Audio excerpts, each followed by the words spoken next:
Ladies and gentlemen, you are watching yet another episode of Eric Lima Shenanigans of 1977. It's Friday night, and you know what that means. It's time for the SmackDown NXT Level Up Event Center.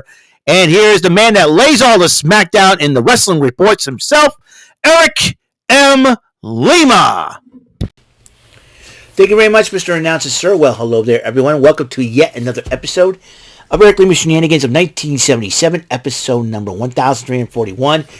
Oh boy, you talking about the nights after WrestleMania. You talked the Raw after WrestleMania. It was a couple of surprises in between. John Cena returning to help out his former rival, The Miz, and his former enemies, actually, Miz and R-Truth, because last time Cena was in the ring with the two of those guys was when, they faced, when Awesome Truth faced Cena and The Rock.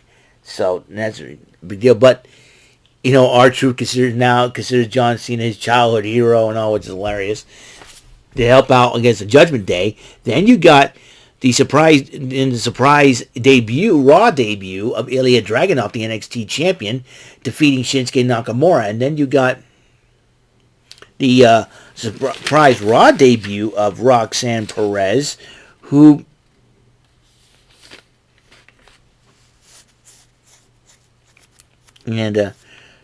defeated, let's see. Did I even write the match down? I think I forgot to write the match down. Oh, come on. No. No, Indy Hartwell. Okay, I did write the match down. Sorry about that. And she defeated former NXT champion in her own right, Indy Hartwell. So it looks like we might see some NXT stars in the upcoming weeks for the draft and all that, So be on the lookout for those individuals. Cody Rhodes decided to kick off SmackDown and talking about being the World Heavyweight Champion. He says he'll be looking forward for his next first title defense going in Backlash in Lyons, France, ladies and gentlemen, as he will be challenging the winner of the two triple threat matches, and the winner of that, there'll be two triple threat matches.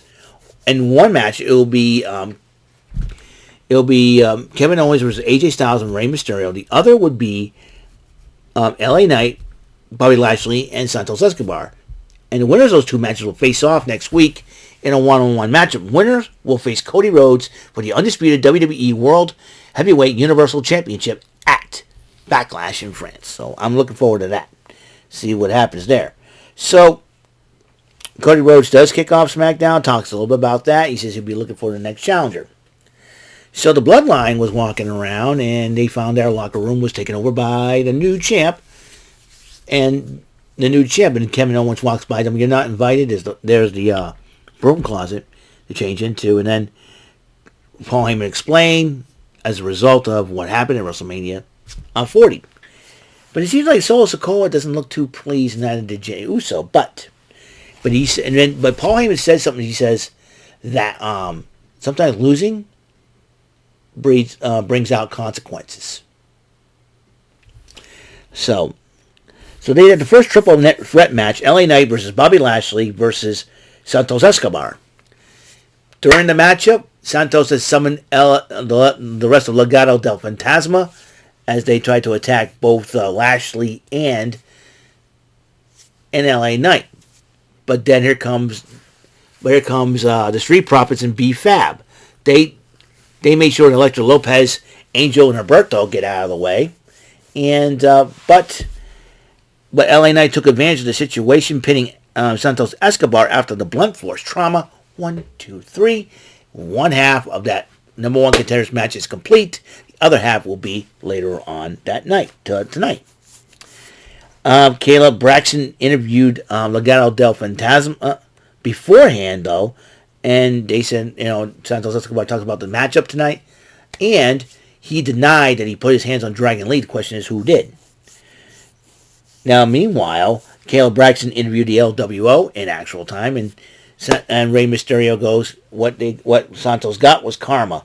Whether it be Ridge Holland might get his against Joaquin Wilde on NXT this Tuesday, or but they'll get karma, and whoever attacked Dragon Lee will get their karma. Who attacked Dragon Lee then? Who knows for sure. Then Paul Heyman of Bloodline came out to address what happened at WrestleMania. 40, but Paul Heyman, I'm going to give him a lot of props for this, okay? He admitted that Roman Reigns made a mistake, and Roman Reigns made a mistake by going out to Rollins, getting revenge on him, instead of sticking with concentrating on Cody Rhodes. And here's what happened. Cody Rhodes, took advantage of the situation and beat him for the title. But as Paul Heyman was talking, he says there'll be a new era. But then Solo Sikoa stopped him. Now Solo Sikoa used to be a man of few words, but now he's stepping up. He says, he said, "Well, I like the physical." And then Solo Sikoa said, "You said that losses have consequences, but also consequences have changes." He moves Paul Heyman out of the way, addresses his older brother Jimmy. He hugs his oldest brother. He said, "You're my brother, and I love you." And then when Jimmy Uso went to go shake hands with him and turns his back, he got blindsided by a hooded figure. So who is this man in the hood? Took off the hood. Corey Graves and Wade Barrett already recognized him. Tama Tonga. That's right, folks. Tama Tonga has come to the WWE, the son of Haku, and attacked Jimmy Uso and then Solo Sikoa. Due to, very shocked that Paul Heyman's objected to this,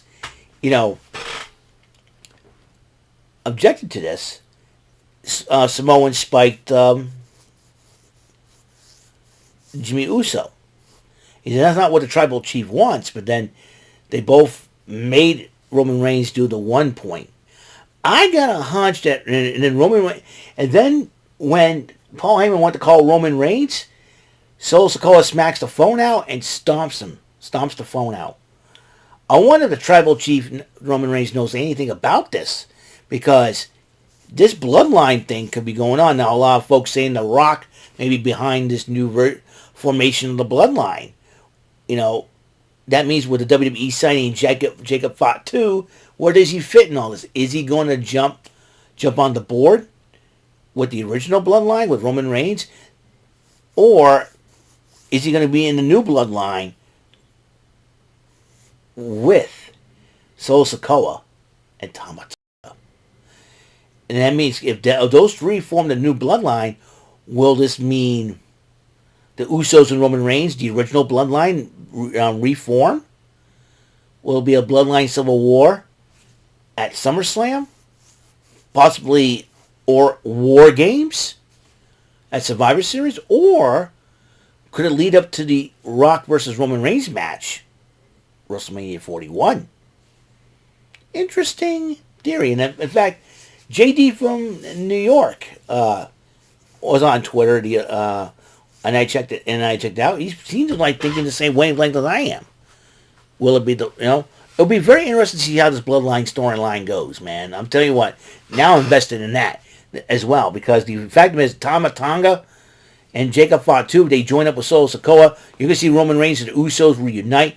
The original bloodline, we see the original bloodline being faces for once. The people's bloodline. The bloodline for the people to cheer for.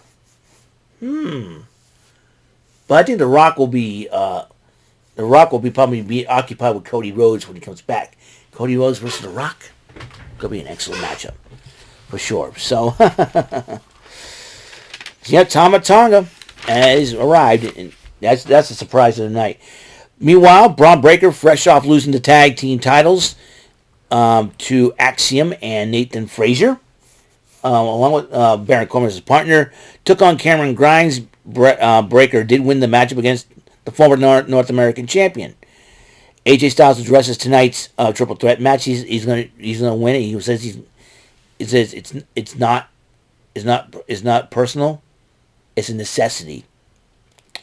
And then Bayley addresses being the new women's champion. Addressed Io Sky. And could be a new era of damage control, or are they going to let her rest up until the draft? If Io goes over to Raw, will she be the one to challenge Rhea Ripley? Rhea Ripley thinks no one's going to stop her. Who knows for sure?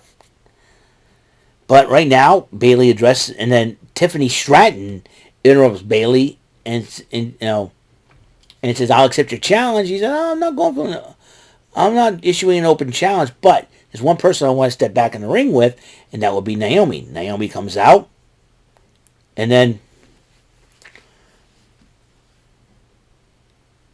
they're about to go at it, and the referee, he says, Bayley's like, "Get a referee down here, we'll have a match," right? And in fact, Naomi's, giving Bayley a hug, giving her props. She says, "You know what? I can't accept your challenge yet. I'm going to have to earn it." So, if I had to beat Tiffany Stratton again, in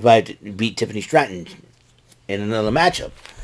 So, after the commercial break, Kayla Braxton interviewed Paul Heyman, and Paul Heyman, because he was checking on Jimmy Uso, he's like, "No." And he goes, and then Tama Tonga interrupts him by orders of the High Chief. And Solo Sikoa is going like this with a thumb. I'm like, And then also Paul Heyman goes, "What the heck does he mean? Is Solo Sikoa claiming himself to be the High Chief? Or is Jacob Fatu the new High Chief? No, not the High Chief, Tribal Chief, Tribal Chief. Or is, by orders of the Tribal Chief?" And Paul Heyman's like, "What the heck?" I'm kind of thinking that Jacob Fatu can end up being the new High Chief. Not the High Chief, Tribal Chief. Goodness Lord. High Chief, Tribal Chief, Indian Chief, I don't know. Kansas City Chief, I don't know. But the Tribal Chief. Could Jacob Fatu come make his debut as the new Tribal Chief? If so, this could be very interesting, folks. Very interesting about this Bloodline storyline. It could lead up to next year's WrestleMania, where The Rock and Roman can go one-on-one. But who knows for sure what's going to happen. Continuing on, Naomi went one-on-one with Tiffany Stratton. Naomi did win the matchup. Next week, she'll be facing Bayley for the NXT, for the WWE. I think my brain's about to go wacko. I probably need more sleep. For the NXT, NXT, here we go. WWE Undisputed Women's Championship. There we go. Roxanne Perez is the NXT Women's Champion. I'm sure Bayley will want a piece of her.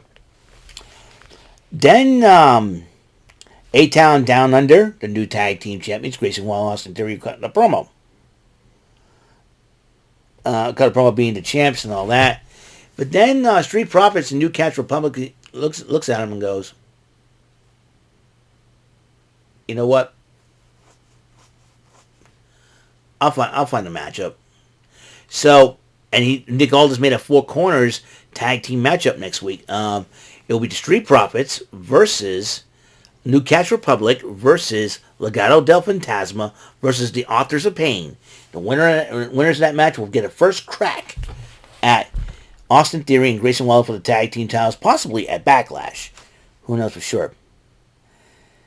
And then Logan Paul dresses being United States champion, and this is Kevin Owens. He calls himself the Legend Killer, mocking Randy Orton. I don't think it's a wise thing to do there, Logan Paul. You beavis-looking butthead. And then Chelsea Green and Piper Niven were talking to Nick Aldis, and they were wanting some competition. So, Nick Aldis goes, "I'll get you some competition." Now, Chelsea Green and Piper Niven were in the ring, and I'm saying, I'm hoping to either the Kabuki Warriors with Io Sky and Dakota Kai in their corner. I was hoping to be Isla Dawn and Alba Fire, but nope.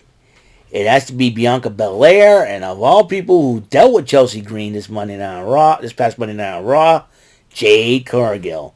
It seems like Jade Cargill and Bianca Belair decided to form a team, and after their success at WrestleMania, and Chelsea Green and Bianca Belair and Jade Cargill ended up winning the matchup. Byron Sachs decided to interview Kevin Owens, and Kevin Owens goes, "I'm going to take this mic, and we have this new camera thing, and I want to try it out." And so he's talking about the so I love respect for Rey Mysterio. We have a common. We have son's bigger than the both of us. Yeah, you see Kevin Owens' son Owen. He's like friggin' 6'7". I wouldn't be surprised if he'd be 7 feet tall. And like you're 7 feet tall, you can't beat that. You can beat the probably snot out of Dominic. And so the only difference, my son is awesome, but your son, your son's a bit of a jerk. Like okay, I'm sure Ray was like, tell me something I don't know, right? And he grabs the Detroit Tigers belt. He flicks off CM Punk's T-shirts. What the heck? And then they had their matchup. After he walks out with the Detroit Tigers belt, championship belt. Kevin Owens, AJ Styles, Rey Mysterio, these three went at it.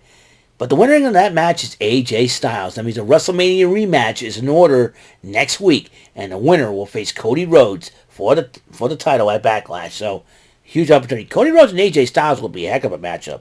I'd love to see that. But Cody Rhodes from LA Knight too? Let's find out. We'll find out. NXT Level Up. Tabby and Heights took on the Uriah Connors. Tabby and Heights won the matchup. And Sarah Schreiber interviewed the newcomers, Kendall Gray and Carly Bright. And, and they took on the team of Stevie Turner and Blair Davenport all the way from England. And Turner and Davenport ended up winning the matchup. Well, this means the new women's tag team that the Kabuki Warriors may end up looking out for. We shall see. And then the main event for NXT Level Up, Eddie Thorpe and Dion Lennox went one-on-one with Eddie Thorpe defeating Dion Lennox. So, like I said, a lot of things have happened. Tama Tonga debuting in WWE, attacking Jimmy Uso. That means this bloodline storyline is going to be very interesting. And Paul Heyman is sitting between, no pun intended, a rock and a hard place. So, that is all the time we have on the show. Episode 1341 of Eric Lima Shenanigans of 1977. And not only that, the SmackDown NXT Level Up for the 12th of April 2024. Up next, I'll talk about what happened on AEW Rampage. So until that next episode comes rolling around, Mr. Announcer, take us home. That is all for today's episode. This is your announcer speaking for Eric Lima Shenanigans of 1977. A Big Beefy E, do it for Bob Saget Productions, and in association with a Raven Bofa Telepictures and Distribution. Thank you for watching today's episode. Tune in next time for another episode of Eric Lima Shenanigans of 1977. Goodbye for now.